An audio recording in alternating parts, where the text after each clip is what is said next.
Hello and welcome to another character review. Finally! Today we're taking a look at our first Nodecry character, and it is none other than the man himself, Flins.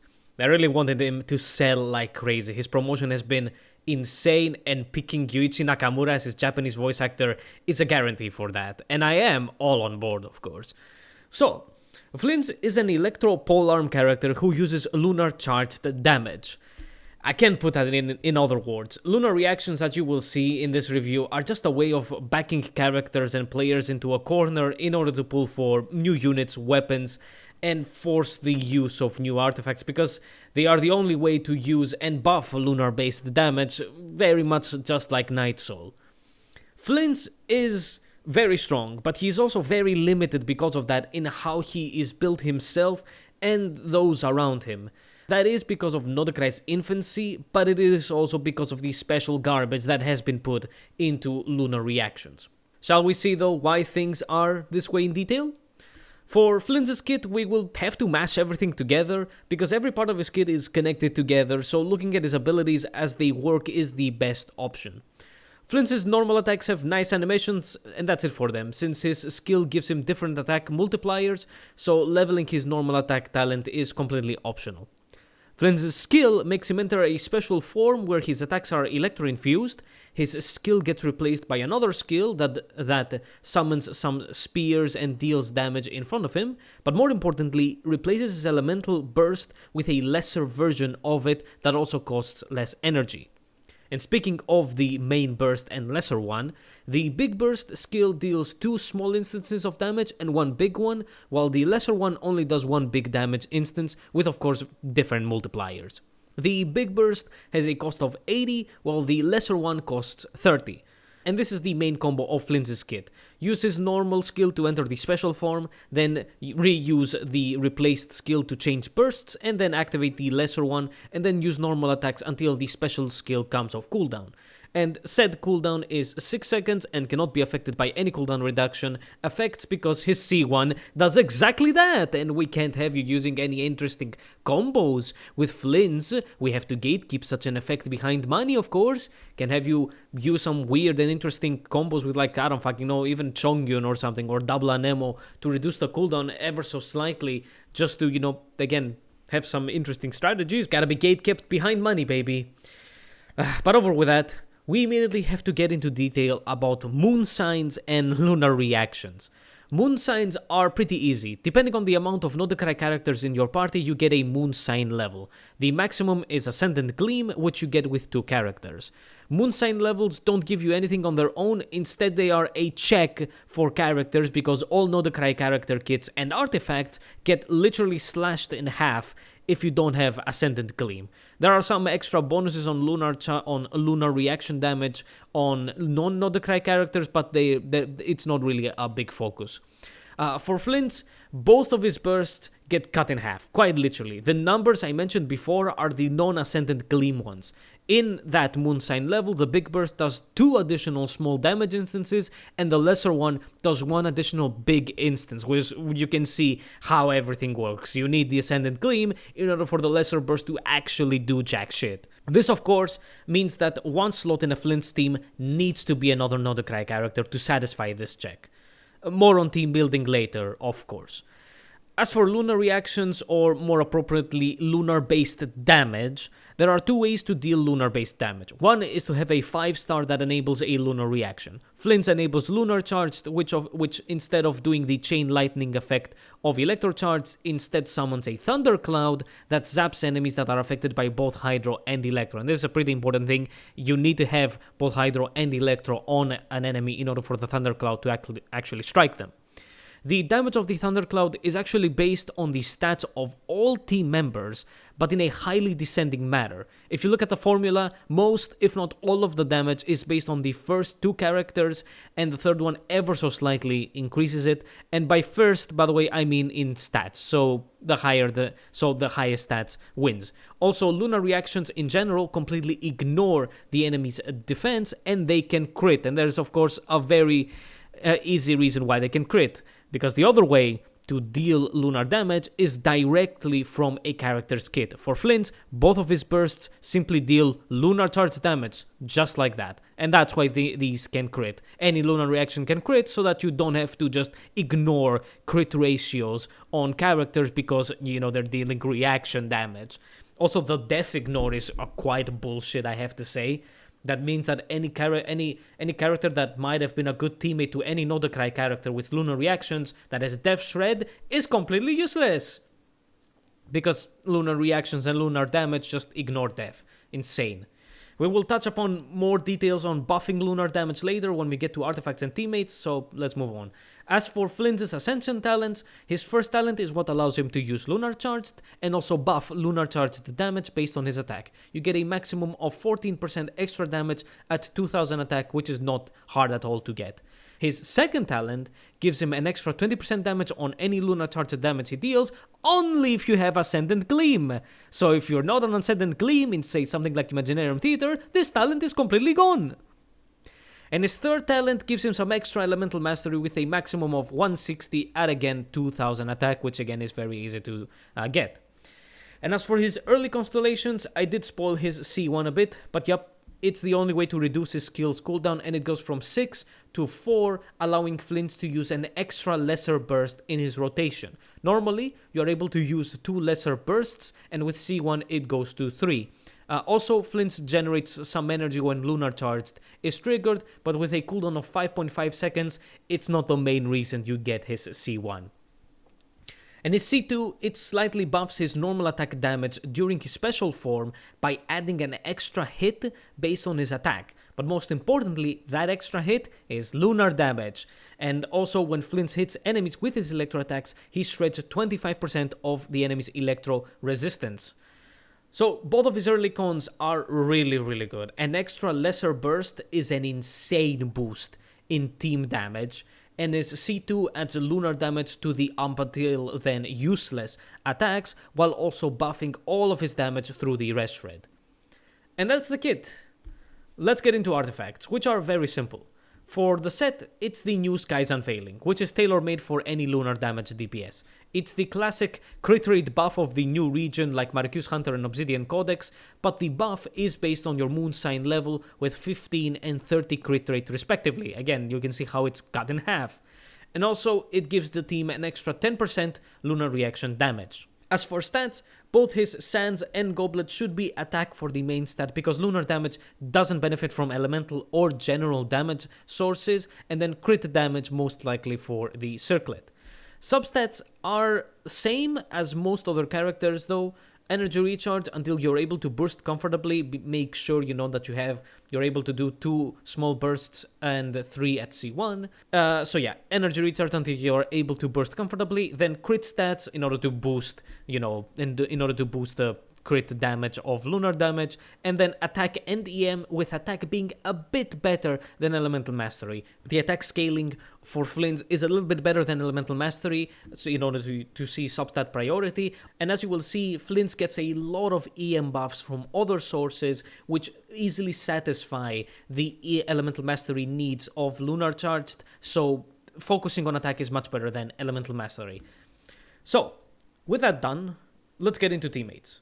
As I said in the beginning, and with the explanations of the whole lunar stuff, Flint ends up very limited in his team comps. Not necessarily in his teammates, but in the way that the team is going to work and deal damage. Take for example somebody like Diluc or a Pyro DPS or anything. Say you're running Diluc with Classic Vaporize. That's Classic Vaporize. But then you maybe slot in Xian Yun and then you're playing Dragon Striking Diluc. Like there's a lot of stuff. Maybe you're playing Seno or Al Haytham and you're playing only Spread, or maybe you slot in a Hydra and now you're playing Quick Bloom. Such a thing, unfortunately, cannot exist with Nodokrai characters. Because, well, as you will see, what are we gonna say now? Your first teammate must be Nodokrai, and your only 2 options are either Inefa or Aino. There's also Llama, but nobody's gonna use Llama. Inefa is the best option because she has a shield, decent battering capabilities, and through her talents, lunar charged damage is further buffed, also through her amazing weapon for lunar charged. Aino, on the other hand, is given for free, and she is in Flins' banner, and she is actually pretty okay. She has decent Hydra application with no energy problems whatsoever, especially if you give her the 5.8 event Claymore, and she's also your other only way to buff lunar damage through her C6, and her C1 gives you a bit of an EM buff.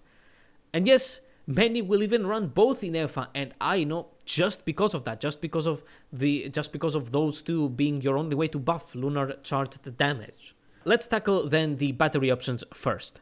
So, which second Electro you will bring, except for Inefa if you don't have her or cannot use her for whatever reason. It has to be a second Electro, of course, because Electro Particles will feed Flins better, and also Electro Resonance is your one stop on getting a lot of particles.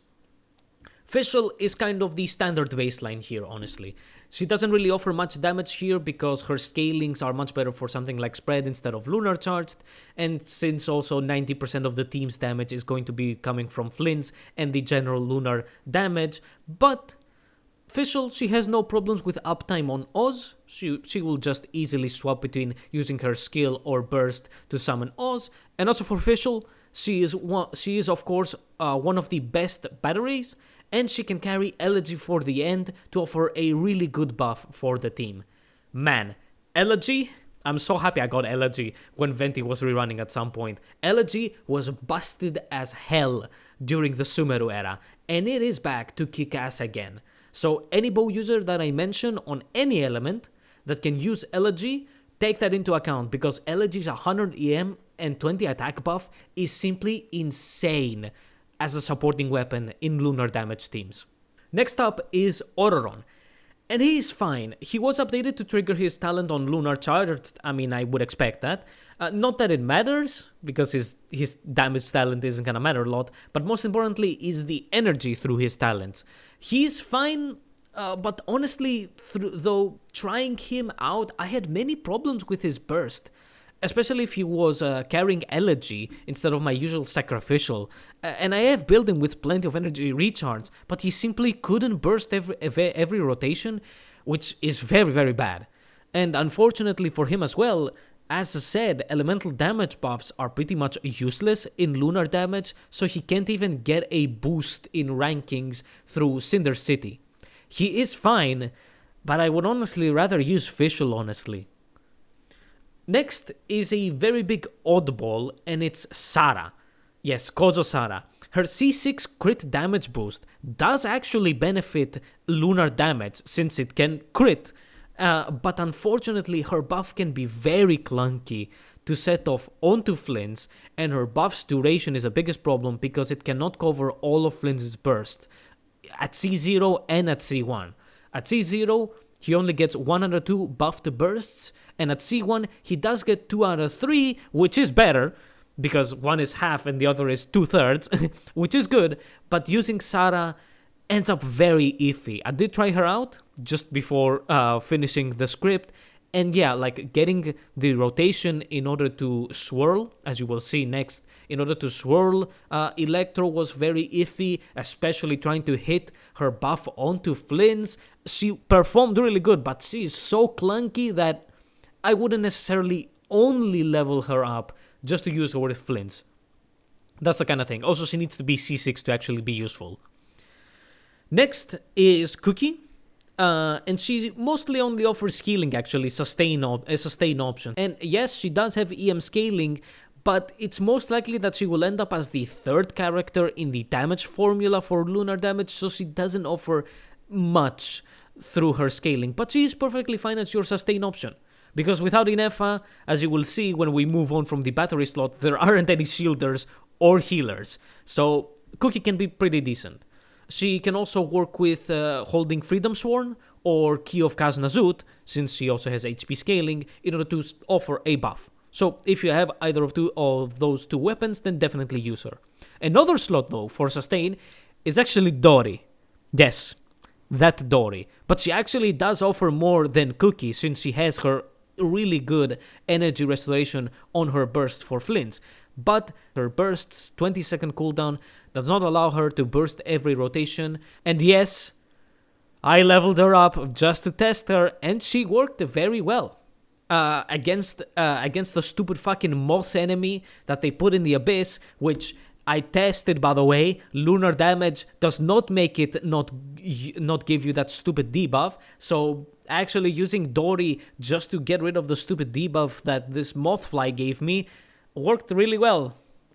And last, for battery options or just second Electro, is Ian-san, which she falls off very quickly. She isn't really an amazing battery, but most of her worth in general is her damage buffs, of course. For Flins, she does give a really good attack buff, but like Autoron, Cinder City doesn't boost her value at all, and her C6 damage buffs are useless. So you might see her being used as the second Electro and just as an attack booster, but she isn't a generally amazing choice. And those are your battery options. Other characters for Electro either don't offer anything useful on buffs or particles, or even take too much field time to set up, which takes away from Flins, and you do not want that. The next category for Flint's teammates is the Viridescent Holder. Your other option, it's your only other option to buff lunar damage is by shredding resistances, and the easiest way, of course, is Anemo. The best of the best, by a country mile, is Sucrose. That's it. Even at her C0, the fact that she gives an average maximum of 200 elemental mastery to all teammates puts her way in front of every other Anemo option. She doesn't even need to burst to give that buff, just one skill activation and done.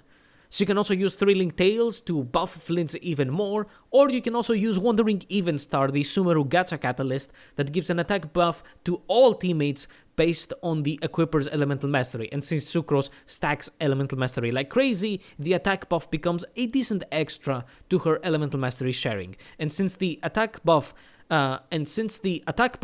compared to Thrilling Tales, is team-wide, even at R1 Evenstar, the team damage compared to Thrilling Tales is like 1% more. So honestly, even if I have to use resources to level up Evenstar, because you can keep Thrilling Tales to level 1, just the ease of use of Evenstar compared to Thrilling Tales with the rotations and the cooldown of Thrilling Tales honestly makes me prefer a Wandering Evenstar.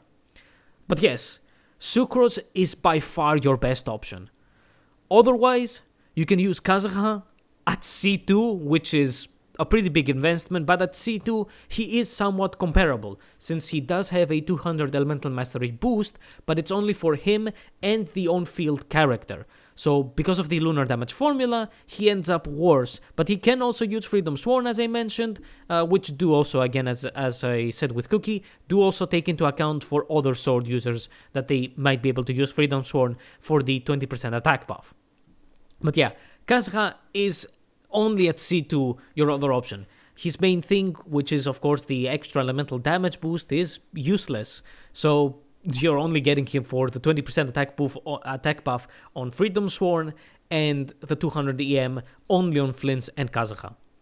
And other than those two, unfortunately, there aren't any good options that come even close. At most, though, I would use somebody like Jun, Sayu, or Lanyan for sustain, and Lanyan I do believe has at like C4 a small EM buff. So only those just to be my sustain option if you're not using Cookie or Dori on Electro or in Efa. And last, before any flex, if possible, is your Hydro option. If you're running in Efa, well, anything honestly, because it doesn't really matter. Xingqiu is Xingqiu. Mona at C1 does have a lunar damage buff, but her skill's horrendous duration, as well as her Omen's super low duration, make her an actually pretty bad option. And yeah, you know, the big thing about Mona giving you a huge damage boost with her Omen is completely useless, but the Omen duration is tied to the extra lunar damage for her C1, so again, like the horrendous duration of both skill and burst, just, man, she could have been so much better. In a more quick swap, Luna charged the team comp, yes, but not with Flins. Kokomi has a 20-second cooldown on her Jellyfish, so you need at least a C1 Flins. I don't know how easily you would be able to refresh the duration of the Jellyfish using her burst. Yellen next is fine. Her damage boost is completely useless, but she can nicely use Elegy for the end. And then there's Furina. Man oh man. Her burst is completely useless. So unless you're comfortable with being at less than 50% HP, don't use her. The only time she's very viable actually is if she's carrying Key of Kaz Nazut, just like Cookie, and with Flins on Staff of Homa, as you will see later. Furina would be really nice. She has, infinite Hydro application because she has, infinite Hydro application duration through her skill, but never use her burst because, it's completely useless. And I wouldn't even use it for the healing increase, the healing boost, actually. I wouldn't even use her for that. It actually, even those 2 seconds take time from Flins's duration. So, use Furina with Key of Kaz Nazut, and later you'll see Flins on Homa. Any flex teammates get completely overshadowed by the others. Honestly, so I will just mention them quickly. Zhongli and Zilonen can shred resistances while offering some sustain. Bennett has his attack buff and healing, but again gets overshadowed by the needs of the other slots. And Sevrus is a very, very special option, only when you are facing enemies with a permanent Hydro aura like the Hydro Tulpa. Only then are you able to run an overload comp with Sevrus. And she does fine actually. She actually really does fine, but it's a very specific situation.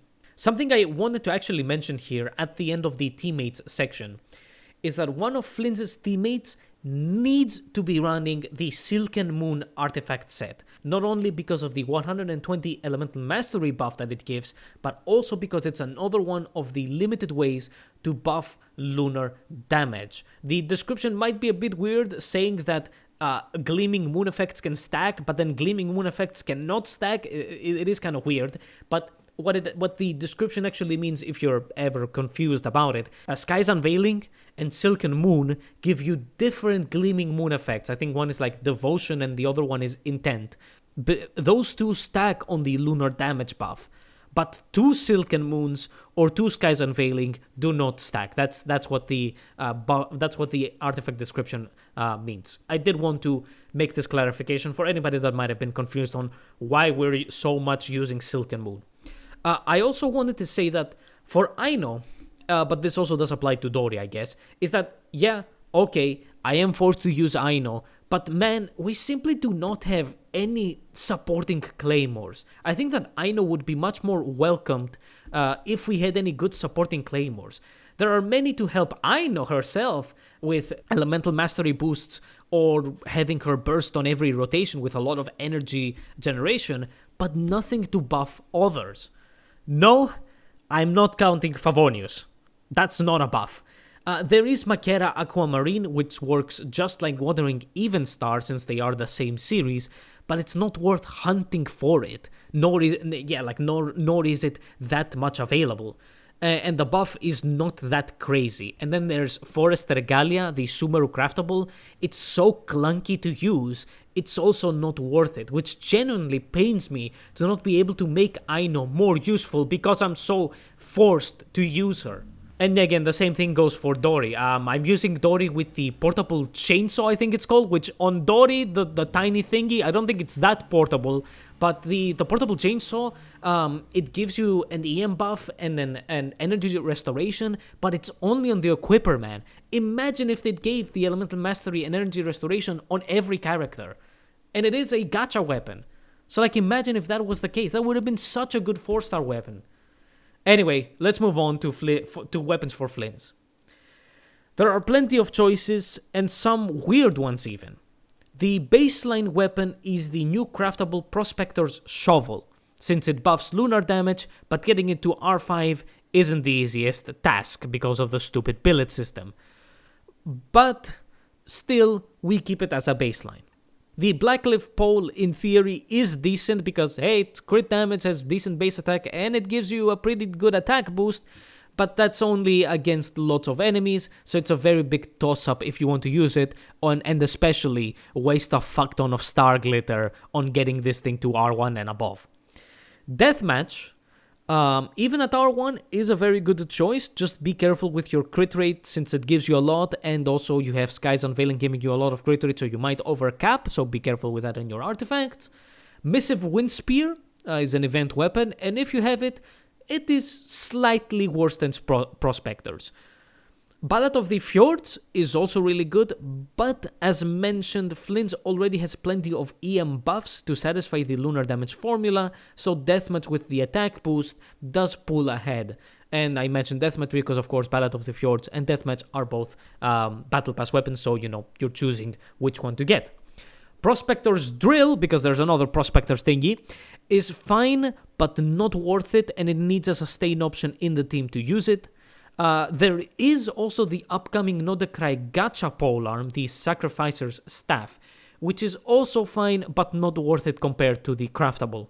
That's it for 4 stars, onto the 5 stars. And there are some really good, let's call them free-to-play / cheap options. Jade Spear, which is in the standard banner, is actually Flins' second best weapon. It has the same stats as his own weapon, and it gives a nice attack buff that Flins easily is able to keep up. The extra damage that you get when you have full stacks is useless, but just the stats alone and the attack buff easily boost this thing to 2nd place. Staff of Homa, I mentioned with Farina, of course, and it actually usually ranks very close to every other crit 5-star, but usually does pull slightly ahead because of its stats and effect. If you have Farina, as I mentioned, it actually, even at R1, it ranks extremely close to Flins' signature. So if you have Farina and Staff of Homa, and maybe you didn't get Flins' signature, or you want to save up some of your Primo Gems, use Farina with Flins. Of course, you're going to need Inefa if that's going to happen, but again, Homa plus Farina at lower than 50% HP, holy shit, does it actually again rank really close to Flins' signature. Next, Vortex Vanquisher. I don't know why you would have a Vortex Vanquisher lying around, but Vortex Vanquisher is an insane attack stat stick, and if you have Inefa to activate its full effect, or some other shielder, but most likely Inefa, it ranks pretty decently actually.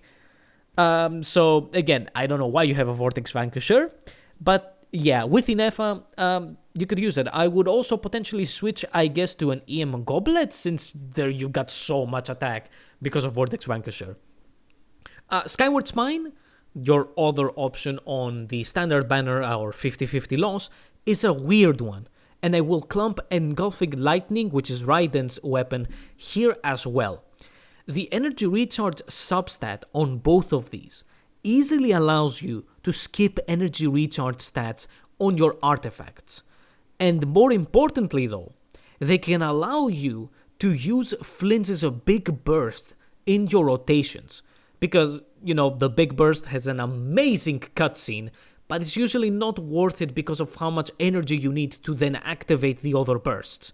Usually you simply won't have enough energy to use the big bursts, and then all either 2 or 3 lesser bursts.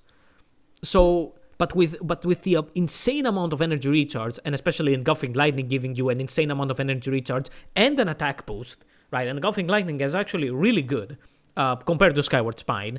But Skyward Spine is also pretty good again with the energy recharge thingy. But yeah, it's a bit weird. Usually what you want to do if you want to use Flint's Big Burst is activate the skill, do a hit to summon a particle, Big Burst, and then cast the special skill to replace the burst. So there's that. And that is most likely what you want to do if you're running Engulfing Lightning or Skyward Spine. But yeah, actually, very interesting. If you want to test around, play around, and you simply love the amazing aura farming that Flins does with his Big Burst, consider Skyward Spine or Engulfing Lightning. Staff of Scarlet Sands next, which is Xenos' weapon, is another good option, since any elemental mastery buffs get turned to attack through its effect.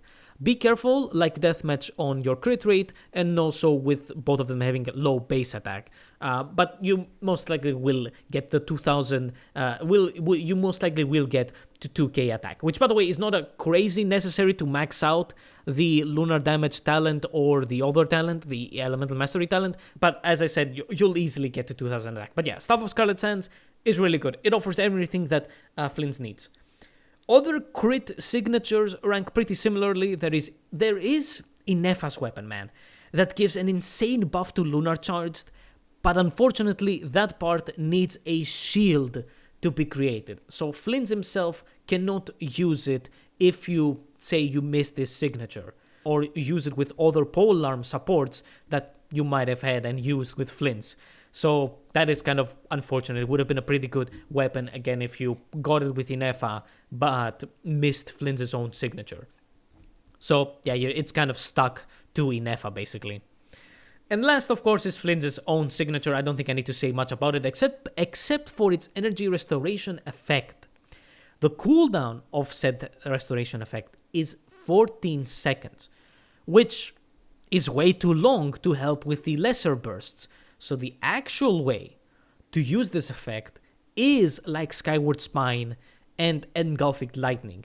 Do the skill, hit, big burst, which should give you the energy restoration effect and should allow you to then use your other lesser bursts. I think that is the reason why the cooldown is so high. It's not it's not like, at first glance it might seem like, what the hell is this cooldown restoration, man? It's 14 seconds, that's fucking useless. But then when you think about it, oh, hold on a second, that actually is kind of like Flins' own like rotation cooldown. Oh, and I guess that's how it goes with the bug burst, and that is indeed it. So yeah, Engulfing Lightning, Skyward Spine, and Flins' own signature can allow you to use his big burst more. And that's it. That's the entirety of the Flins review. There was no way I would miss getting him when they put my boy Nakamura Yuichi in there. And also, he's the new 5-star male after a whole fucking year, man, which is insane. So of course I treated him well getting his weapon at end C1, since I saved up so much after the Risley rerun. Not that my luck was any good. But yes, I do like Flins in design, character, story we will have to talk about in the version review, and his gameplay is fun. It's really fun to use the lesser bursts so much, and while he isn't the first character to do that, the animation and effects is very different compared to said character that had the lesser bursts. So, what's next for character reviews? Well, we will see what they cook up with Durin, I guess, and Varka for said character reviews.